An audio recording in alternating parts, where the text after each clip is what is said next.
Well, today is my day for checking my filtration, water filtration, trickling to the pond and cleaning it all out and checking it all over for the winter. The main part to check is the valves. The housing itself is just metal on most of the devices, which basically unscrews with a number of screws, and this leaves the main unit at the top. Now this unit can get clogged over time, and even though the water's going in, it doesn't really clean it out. So you have two choices here. You can block one end off and force water through it to clean out the different devices inside,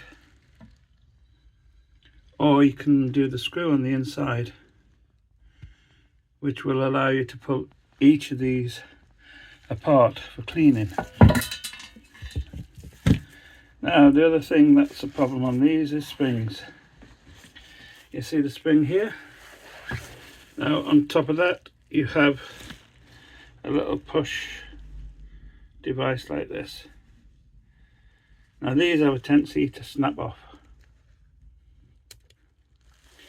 They go on there and you've got to push them down. Now over time these will break off and you're left with this. Now your problem there is water leakage. Water can leak, although you can still press that down. It doesn't have the spring to fetch it back up. So there's no way you can hold that up at its height to let the water flow through correctly as it should. Now that's happened to both these on mine. They both lost the springs. So I will drill a small little hole through, and I will insert a small pin or small nail to keep it pulled out. There you go. Keep it pulled up and not let it go back down, because if it goes back down it's basically going to cut the flow water.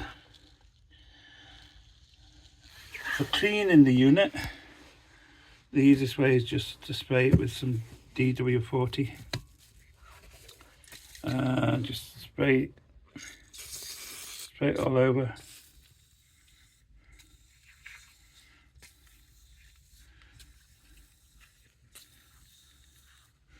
Just let that stay for a while and then just wipe it off. Quite simple. Now you can buy the individual parts of these for about £11, and then obviously you've got to refit them to each other again. To refit them, the centre piece here is just the nut, which just basically unscrews. Put a pair of grips on it, or pliers, or a spanner, hold it tight, and then just rotate that one or this one to take it to pieces. Though I've never found this to be necessary. I could replace these two tops, but by the time I've done that, it would be cheaper to buy a new one, a new system. So this one is just getting maintenance. It would just be cleaned up. A little hole, as I've said, drilled through there with a small drill bit, and a nail pushed through to keep it up. And then this basically will be working again as good as new.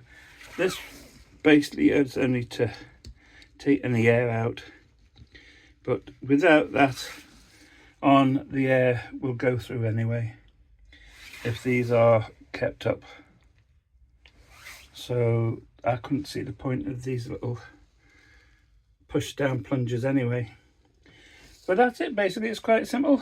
Unscrew it, clean it, pack it away for the winter, Or if you have it indoors, just put it back where it was in the first place, and off it goes again for another year without having to be touched. Another point, you can also reverse this while you have the top off. When it ships to you new, it's normally water goes in this side, but while you have the top off, you can reverse this one and this one so that you have the in on this side, depending which is the best for your water flow. And as you can see, mine stays here basically all winter. If the weather gets really bad, I will take it into the summer house, but normally I will just cover it over with some form of sheeting, mainly bubble wrap, which keeps it going all winter. And the water, I've got the water on full at the moment to clean it out and to fill it up, and the water's coming through no problems, as you can see there.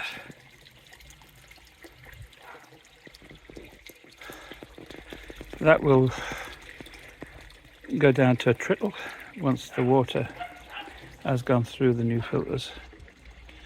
You can also adjust the piping on the inside by drilling it, but that's best left to someone who knows how to do it. But again, the system works, and it's something that just works in the background. You often forget about it anyway.